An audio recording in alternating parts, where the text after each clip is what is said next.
ತೆಲಂಗಾಣದ ನಾಗರ್ ಕರ್ನೂಲ್ನಲ್ಲಿ ಸುರಂಗ ಕುಸಿತ. ನಾಗರ್ ಕರ್ನೂಲ್ನ ದೋಮಲಪೆಂಟದಲ್ಲಿ ಆಗಿರುವಂತಹ ಘಟನೆ. ನಾಗರ್ ಕರ್ನೂಲ್ನಲ್ಲಿ ಕಾರ್ಮಿಕರು ಅಲ್ಲಿ ಕೆಲಸ ಮಾಡ್ತಾ ಇದ್ರು. ನಾಗರ್ ಕರ್ನೂಲ್ನ ದೋಮಲಪೆಂಟದಲ್ಲಿ ಇದರಲ್ಲಿ ಕಾರ್ಮಿಕರು ಒಟ್ಟು 7 ಜನ ಸಿಲುಕಿರುವಂತಹ ಶಂಕೆ ಇದೆ. ಶ್ರೀಶೈಲಂ ಎಡದಂಡೆ ಕಾಲುವೆಯಲ್ಲಿ ಕುಸಿದಂತಹ ಸುರಂಗ 4 ದಿನಗಳ ಹಿಂದೆ ಈ ಸುರಂಗ ಕಾಮಗಾರಿ ಆರಂಭ ಆಗಿದೆ. 4 ದಿನಗಳ ಹಿಂದೆ ಆರಂಭ ಆಗಿದ್ದಂಥ ಕಾಮಗಾರಿ ಸದ್ಯಕ್ಕೆ ಸುರಂಗ ಕುಸಿದು 7 ಮಂದಿ ಕಾರ್ಮಿಕರು ಸಿಲುಕಿರುವಂತಹ ಶಂಕೆ ಇದೆ.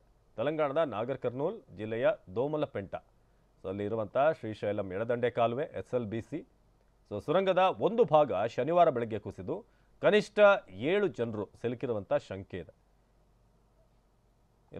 ನಾಗರ್ ಕರ್ನೂಲ್ ಪೊಲೀಸ್ ವರಿಷ್ಠಾಧಿಕಾರಿ ವೈಭವ್ ಗಾಯಕ್ವಾಡ್ ಅವರ ಪ್ರಕಾರ ಕಾರ್ಮಿಕರು ದೈನಂದಿನ ಕಾರ್ಯಾಚರಣೆ ನಡೆಸುತ್ತಿದ್ದಾಗ ಶ್ರೀಶೈಲಂ ಜಲಾಶಯದ ಬಳಿ ಸುರಂಗದ ಚಾವಣಿಯ ಸುಮಾರು 3 ಮೀಟರ್ ಕುಸಿದಿದೆ. ಸುರಂಗ ಕಾಮಗಾರಿ ಕೇವಲ 4 ದಿನಗಳ ಹಿಂದೆ ಆರಂಭ ಆಗಿತ್ತು. ನೀವು ನೋಡ್ತಾ ಇದ್ರೆ ದೋಮಲಪೆಂಟ ಇಲ್ಲೇ ಸುರಂಗ ಕಾರ್ಯಾಚರಣೆ ಆಗ್ತಿರೋದು. ನೀರಾವರಿ ಯೋಜನೆಯನ್ನ ಕೈಗೆತ್ತಿಕೊಂಡಿರುವಂಥ 2 ಕಂಪನಿಗಳು, 2 ರಕ್ಷಣಾ ತಂಡಗಳು ಪರಿಸ್ಥಿತಿಯನ್ನ ನಿರ್ಣಯಿಸೋದಕ್ಕೆ ಸುರಂಗದೊಳಗೆ ಹೋಗಿವೆ ಅಂತ SP ಹೇಳಿದ್ದಾರೆ.